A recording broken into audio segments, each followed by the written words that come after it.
This is the Whole Care Network.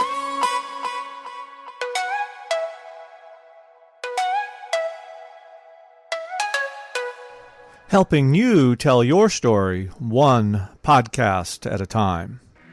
The following Care Lab podcast does not provide health or medical advice. All content is provided for information purposes only.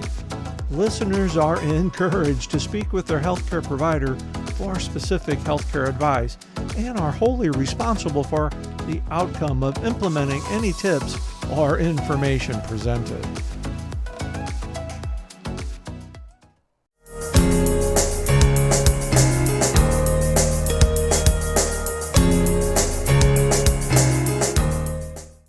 Welcome to Care Lab. Welcome to Care Lab, everybody. Listen, we're going to just be honest. We were trying to think of a topic that Emilia and I would be good at talking about, and YouTube suggested a couple. So we said, okay, let's see what they got. And you know what it boiled down to? Everybody has questions about self, but then yes. Emilia, with her profoundness, was like, the answer is what? The answer is, can I also just say before I give the answer here, Brandy, that we were in the middle of talking and you just went ahead and hit record. Because I was like, this is gems that's getting dropped right here. We might as well just record it. So here we go.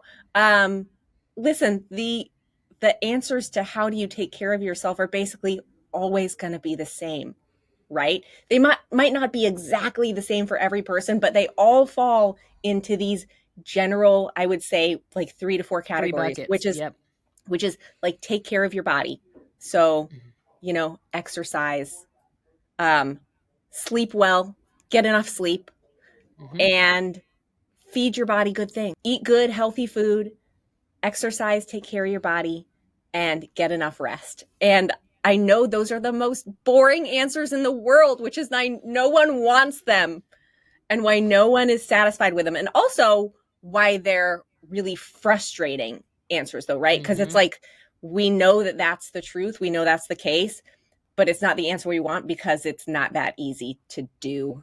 Actually, exactly. Right. And it's also, particularly harder here in America because of the way everything's set up. Literally everything's set up to be against those 3 principles, against getting enough sleep, against eating well, and against exercise. I'm going to give you examples for each. So we have a culture of hustle, hustle, go, go, go, and something's happening at all times of day and night. And if you're going to get ahead in whatever you're doing, you need to be up doing it. Right? Like that's like the pressure you feel.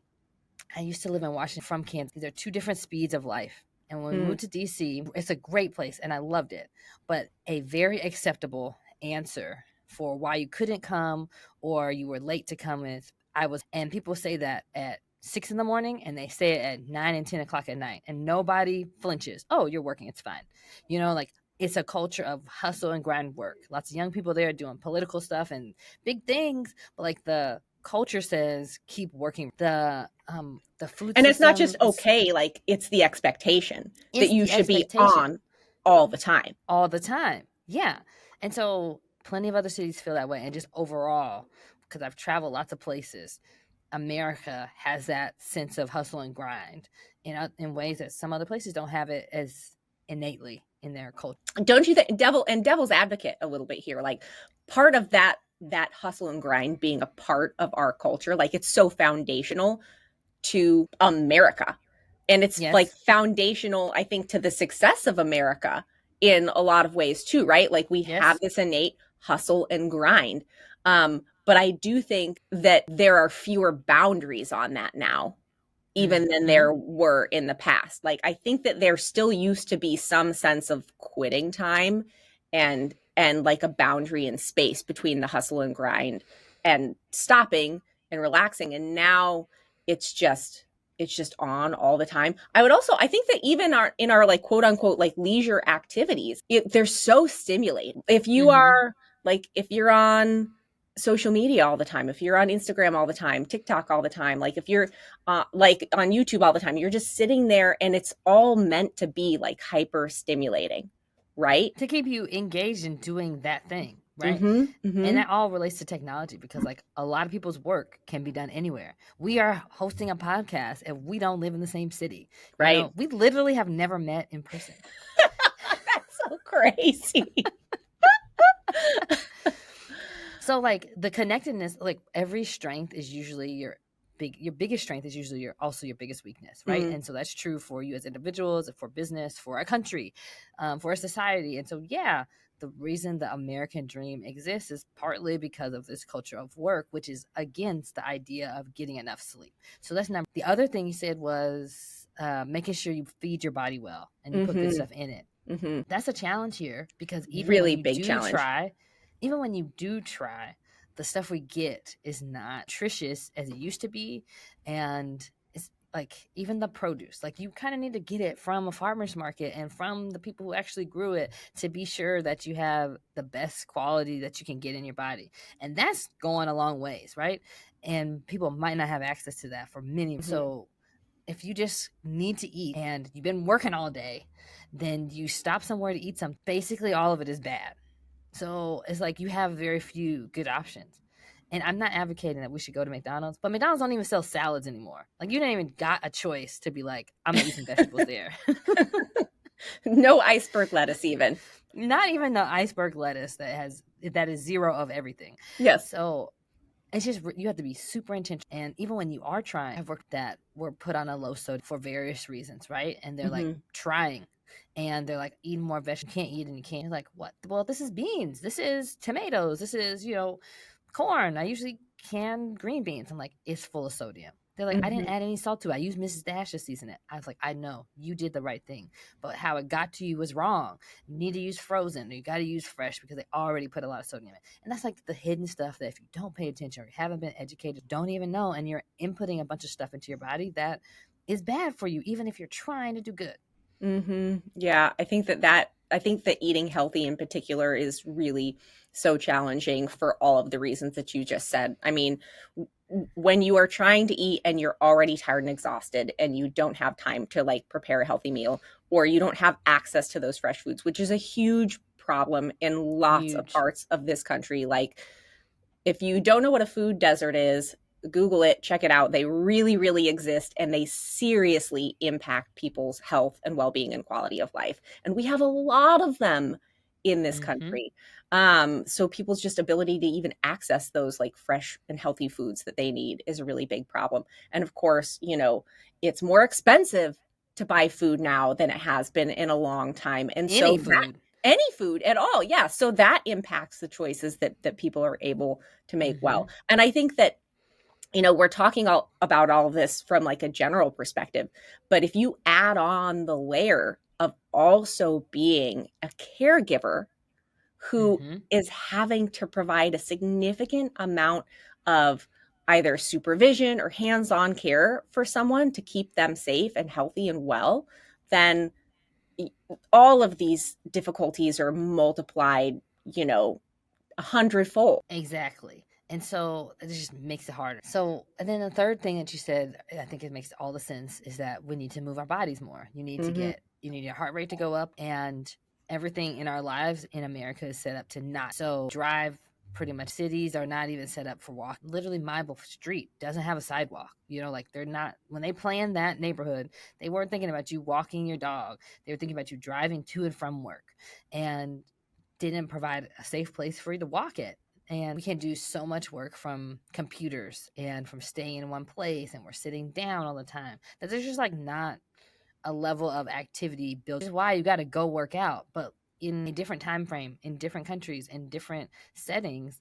Walking is built into what you do every day. And I know I talk about this all the time, but the blue zones, one of the themes there is that there's a lot of activity, physical activity built. Nobody's going to the gym and working out at 100 years old, but they are in their garden, walk to go eat dinner. Their family might live a few blocks away and they walk over there. They live in a hilly place, and so you have to, just walking up your driveway is a hill, and that's effort. And so like that was one of the themes in the places where people live the longest. Physical activity. I love that you bring that up as one of your points, that like it's exercise is not always about like thinking, oh, okay, I'm going to go exercise now. I'm going to run. I'm going to lift weights. I'm going to do 50 squats or 20 crunches or whatever it is. Literally, the way that most of us stay healthy and fit and strong is just going about our daily activities. This is actually something that I've talked about with my patients in the past all the time saying, hey, I know that it seems like we just have to be exercising right now, but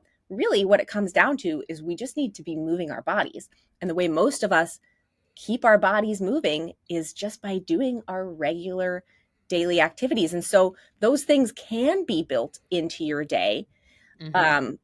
But you're right. The way that our kind of culture and society has sort of transitioned over the last, I don't know, however many decades, is that we're just becoming naturally more sedentary. There's not, our environments are not built to allow us to move. I think people are more fearful of going outside. They're fearful of sending their kids out to play, right? I mean, how often do you see kids riding their bikes anymore? Not that often. Not that I often. don't. But I can't send my kids out to ride the bike because I don't want them riding the street. We don't There have a you sidewalk. There you go. When I was a kid, I rode my bike everywhere, Me too. and it wasn't a thing. We just went out and did it. I don't think my parents ever knew where I was. And that was a thing. No idea. Come home when the street light comes on. Exactly. Exactly. We were off. I don't even know where we were, but we were fine. And it was okay. And now, there's a lot of fear about even letting your kids go outside to do that or going out for a walk yourself.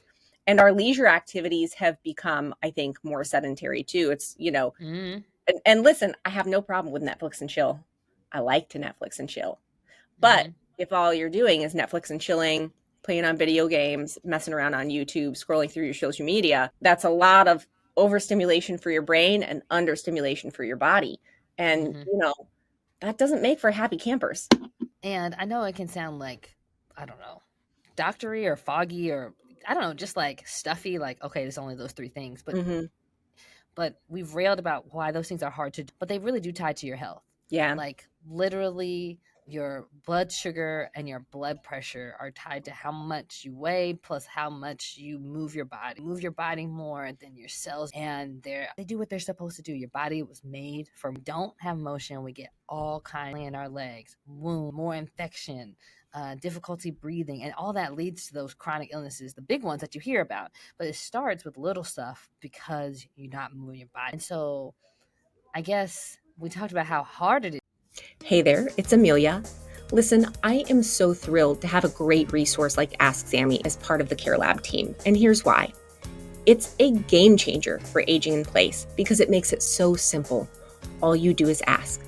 Just type in your question or even tell Sammy what the problem is and get tailored solutions. Everything from innovative adaptive equipment to comprehensive resources.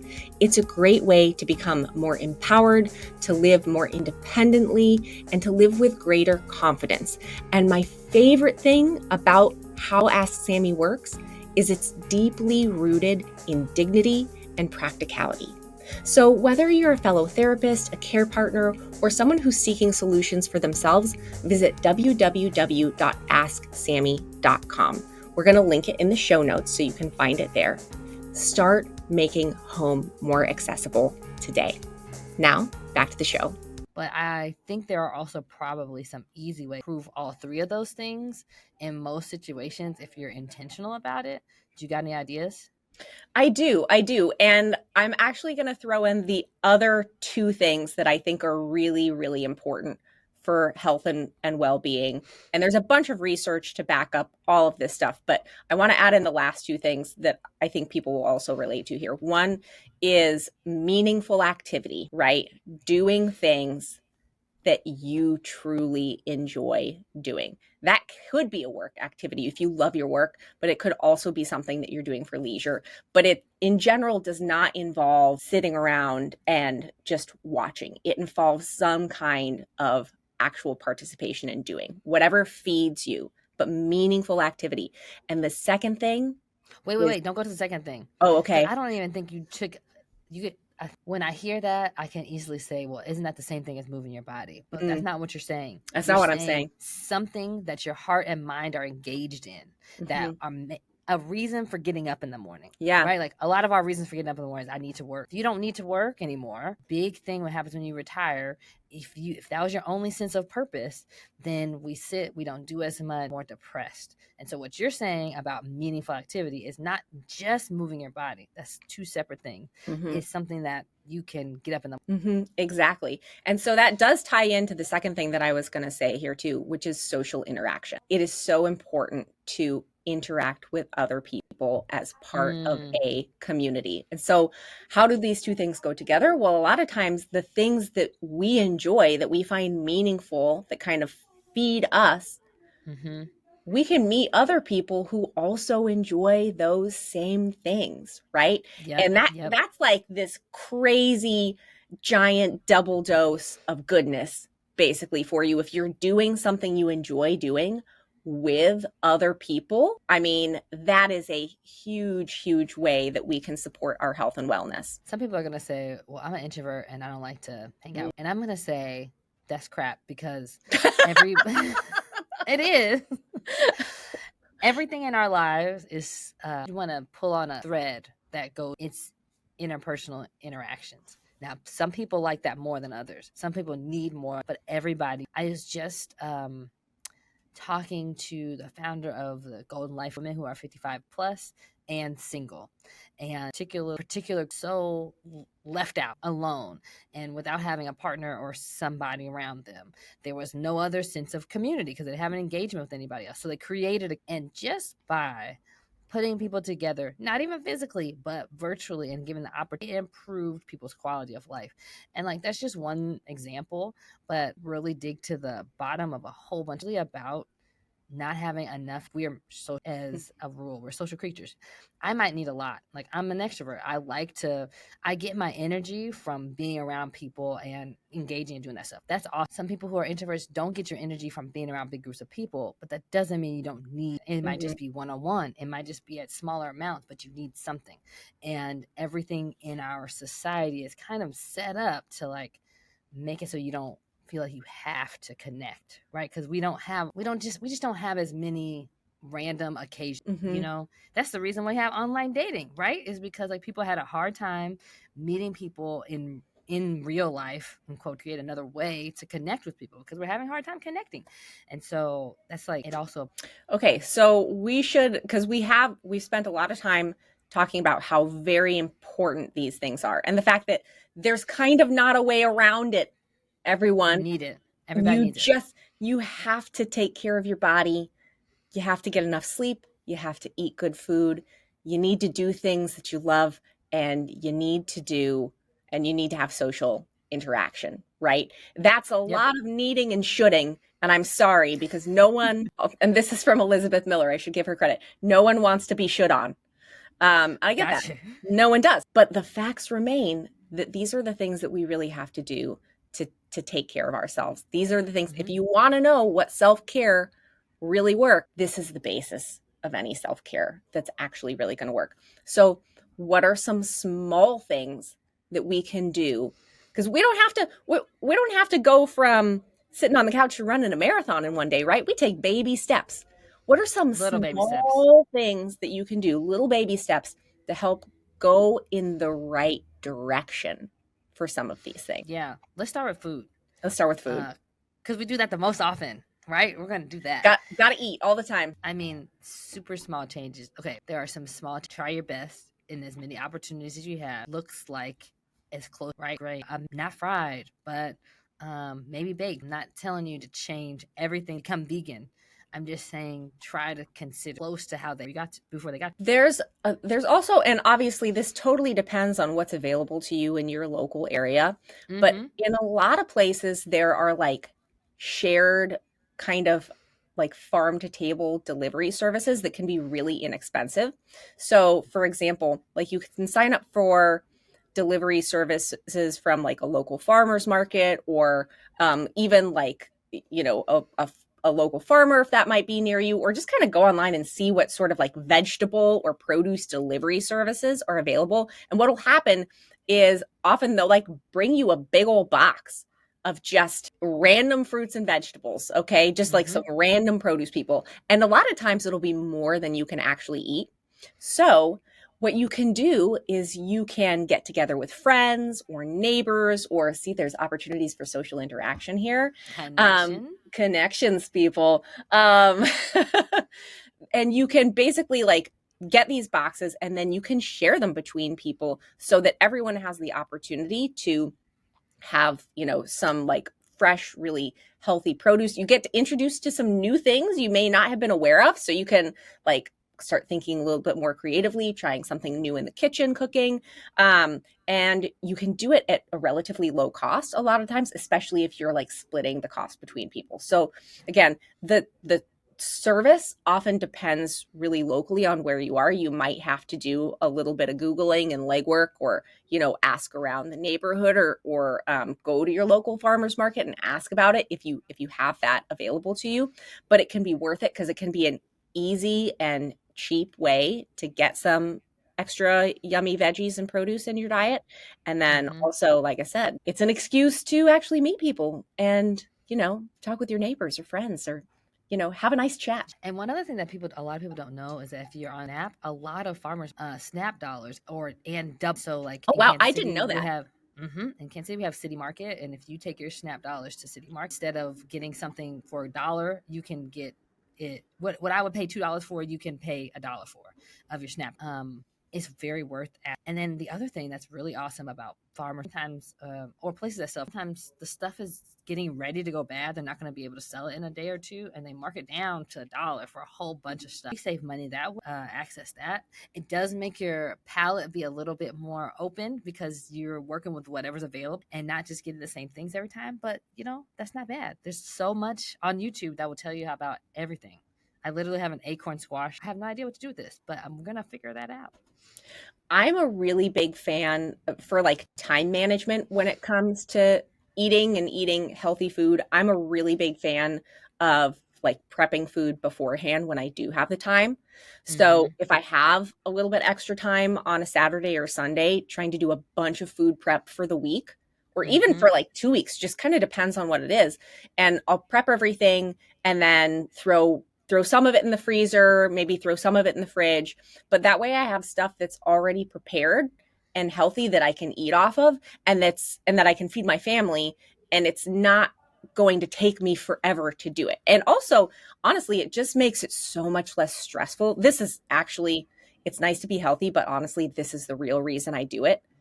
I personally find it so stressful to like be at work all day, go home, go pick up the kids, go home. They've got activities after school. And in the meantime, being like, what am I going to feed these children?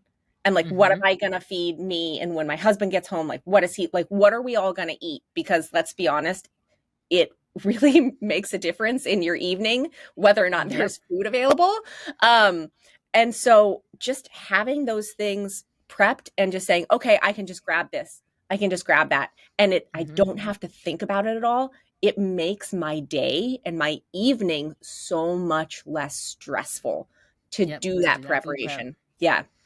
I tried. I think we could do a whole episode about ways to improve your diet steps, but we got 5 self-care tips. So we got food. We got to move on. We got to move. We got to move on. How about some easy ways? We're going to move to topics. Let's move our bodies, add more movement to our day. So this can be so simple, I think. If let's say you actually love to garden, you love being outdoors with plants, but maybe you don't have the time, the money, the wherewithal, the space that you need to go outside and garden. And by the way, if you do, get outside there, water those plants, but if you don't, and let's face it, a lot of us don't, depending on whatever situation we're in, can you have a couple house plants? And can you place them around the house or the apartment or wherever you live strategically so that you have to walk to them, so that you're having to get up and check on them and water them. By the way, growing things is also so good for the soul. It can be a very meaningful activity that also gets you up and moving. So I think that that's kind of a great and easy example. And you'd be surprised, those of you who think you have black thumb, it can be green if you can learn. You can learn. I say this because I used to kill everything. But do you know why I killed everything? Because I didn't water it and I paid it no attention. That's why. The good thing about that is a solution is because it needs to be done every day. It's got to be It done. needs to be done on a regular, and you see the effects of it if they don't, right? It gives you a little bit extra motive to deal with them. Especially when you're in the house and you actually see them. My garden dies on the outside because I just don't even go out to the backyard. And I go out there, I'm like, oh, I should water these plants. Oh, they are dead already. So house plants is a great way to start. The other thing I'd add is you have to park spot. You could just park a little bit further away and walk into where you're going and walk out. You've already added more, and you'll probably find a parking spot faster. Ooh, piggyback on that. How often do we take the stairs? Yeah. Not that often probably, but if that is something that's available to you both in your environment and like physically you're capable of taking the stairs, it's another. In fact, before what I ever exercised like at all, like when I had wee little kids and there was no time for anything like that. I wasn't going on any runs, people. I wasn't doing any yoga. I wasn't doing any of that. But I would take the stairs at work and I'd be huffing and puffing up those stairs. And I tell you what, sometimes I get to like my patient's, the next floor, wherever my patient was. Stand outside the door, catch your breath. Or I walk in and I'd be like, hold on, I'm okay. I just took the stairs. My name's Emilia. I'm an occupational therapist. One moment, please. But like, that was how I got my activity. And you know what? I got it where I could. Yep, exactly. Just find ways. It don't have to take a lot. Care Lab listeners, it's Brandy, and as the founder of a platform made to make aging in place easier for everyone, I knew it would be incomplete if we did not have education, especially for caregivers. So whether you're a family caregiver or somebody who trains a whole organization, Higher Standards caregiver training videos are for you. I'm so proud that we were able to partner together with Emilia in order to provide these to you because they're easy for everybody. You get great occupational therapist-led training on topics like transfers and how to care for someone as they age, or maybe as things change when you have Parkinson's. So no matter if you're the loved one who doesn't know exactly what to do next because things are getting different, or if you're a professional who trains caregivers that go into the community and you need some quality education, you get both from Higher Standards Caregiver Training. And you need to check them out at higherstandardscaregivertraining.com. Yeah, and I think that, these are obviously a few really simple examples, but you can, if you're listening to this, you're a smart person, like you can take that ball and run with it. Just think about, okay, how can I space out my environment? How can I manage what I do in a way that just makes me move just a little bit more? And if you can make it something that you enjoy doing, then you're going to be way more motivated to do that movement too. Exactly. Okay, so what about connecting with others? You've been weaving it in all of them. I mean, that's the great thing about social interaction is once you kind of go out there and just start the conversations, or you put yourself in the situation where other people are around and you get over that scary part of actually starting to talk to someone, a lot of times these things happen pretty naturally because humans are like we are a social animal, right? We have to be connected. We're wired to connect. We're wired to connect. Because we don't do well on our own. Back in the day when we were, running across the savannah trying to hunt things down, you can't do that by yourself. So we are literally wired to be together. So kind of once you get started, things get a little bit easier. That was a very non-specific answer. Brandy, you probably have something more helpful to say. I think, if you tie it to an act, a lot easier, right? Like if you're going to go do a thing that you like and there's other people who like that and you've automatically created community. You have a community around so many different things. You can have a church community. You can have your people in your neighborhood that you actually physically see.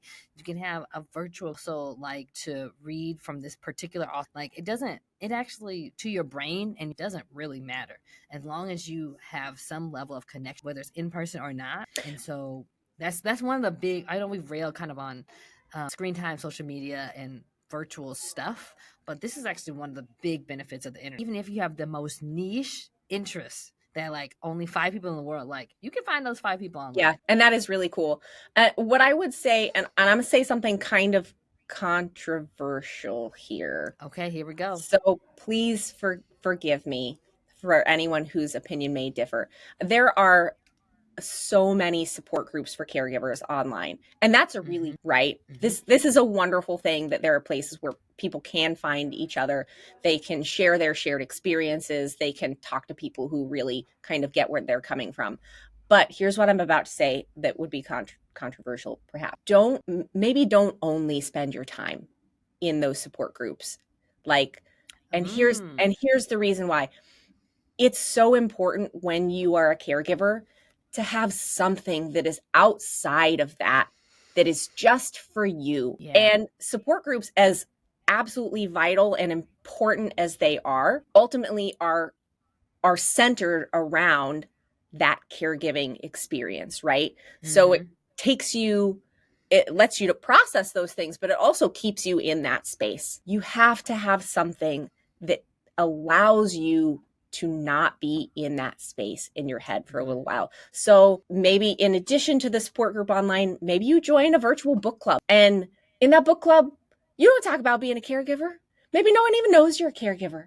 If you don't feel like sharing that information, you just talk about whatever book you're reading and have a good time in a way that is not connected with the difficulties and struggles that maybe you'll be having. So I think that's really, really important.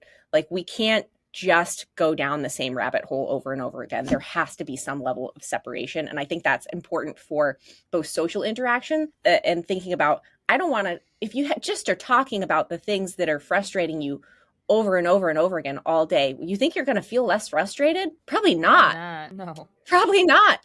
So we have to find a way to have some social interaction that allows us to get outside of that space so we can have other perspectives and take a break mentally from those things for a little while. I think that's a really important part of social interaction. And again, to your point, Brandy, there are actually great things about the internet and social media and things like that. And when we can find other people and connect about things, then that is really a wonderful way to do that. Okay, I think we say hardest for last. Okay. How do you get more sleep?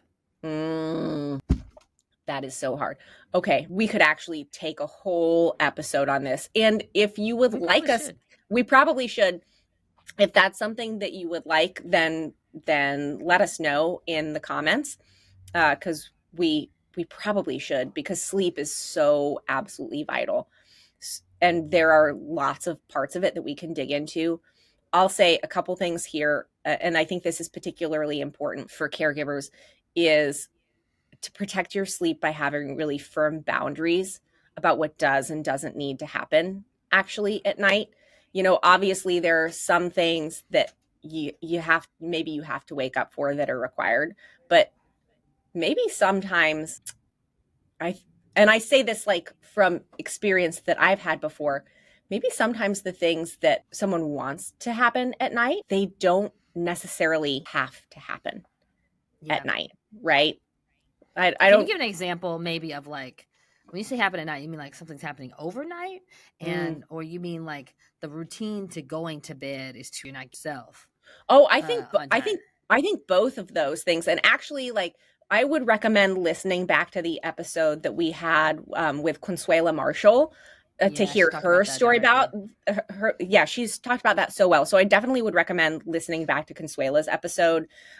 She's fantastic and shares her story with her mom. But yes, so I think having a nighttime routine that makes sense so that everyone can get to bed at a reasonable hour, having a set schedule for things. But then also, you know, are there ways that you can ensure that needs are met, you know, before bed and in the morning?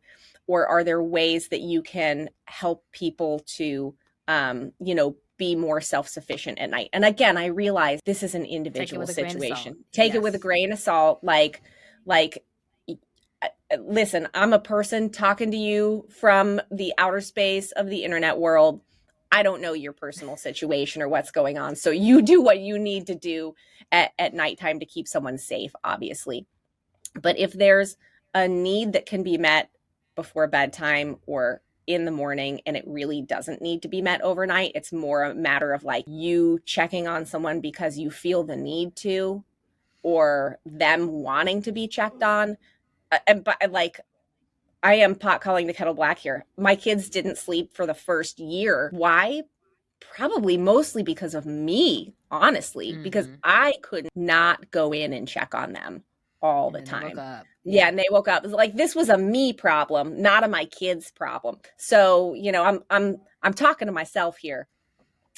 Just as much as anyone else who, if they're hearing this, might be thinking, maybe I could work on that too. Yeah, I think that's such an important thing. And this is the whole thing is a great conversation for me right now because I have been neglecting to do these exact same things that we're talking about because in pursuit of deal with little grow up and it's catching up with me and literally just went to the primary care doctor and we had to make some changes. And so now I just have to protect myself because there's always getting up a little bit later and getting up an hour, whatever.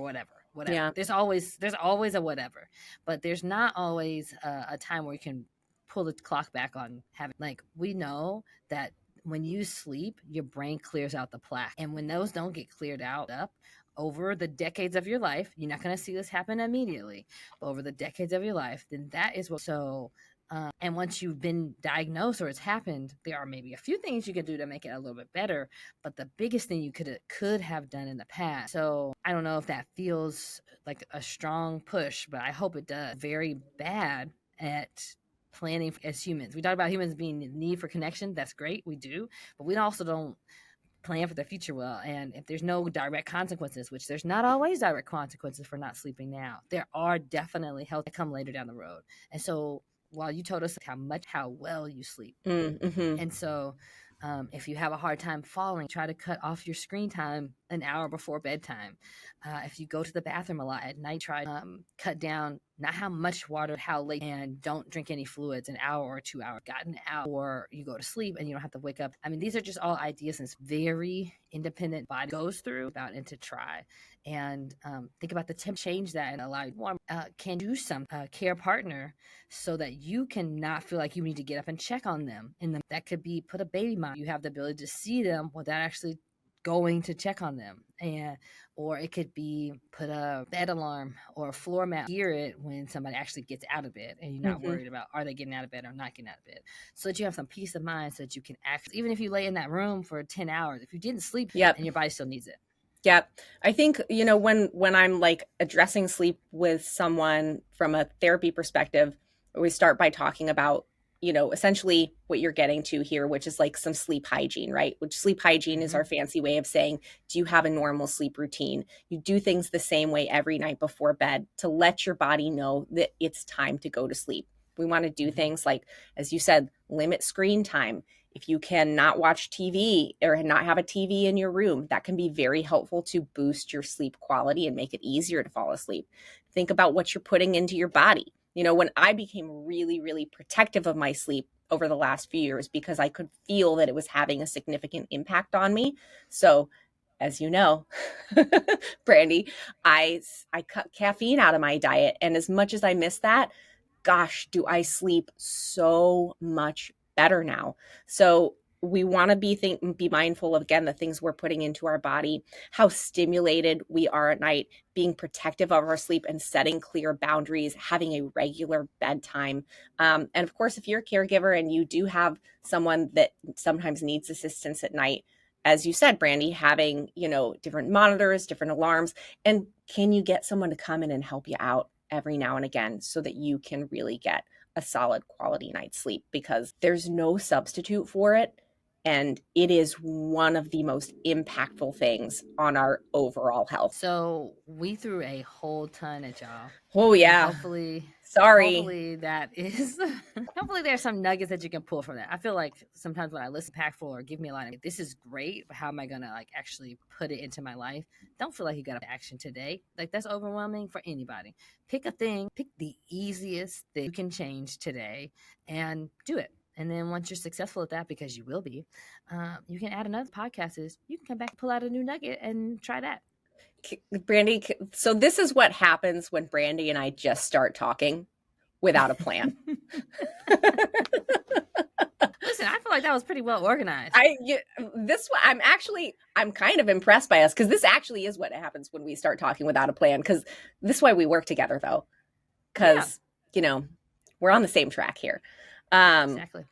So if you enjoyed this episode, please make sure, leave us a comment, leave us a review. If there's something that you want to hear more about with this, if you have questions, if something didn't make sense, whatever it is, please leave a comment, let us know so that we can, be responsive to what you listeners want. Please leave a review. That will help people to find this information that need it.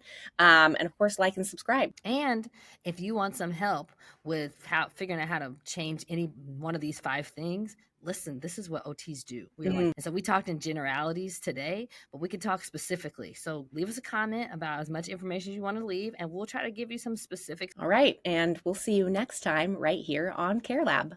Bye. Bye.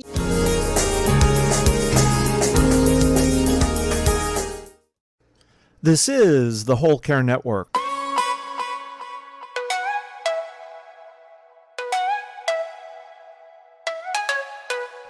Helping you tell your story one podcast at a time.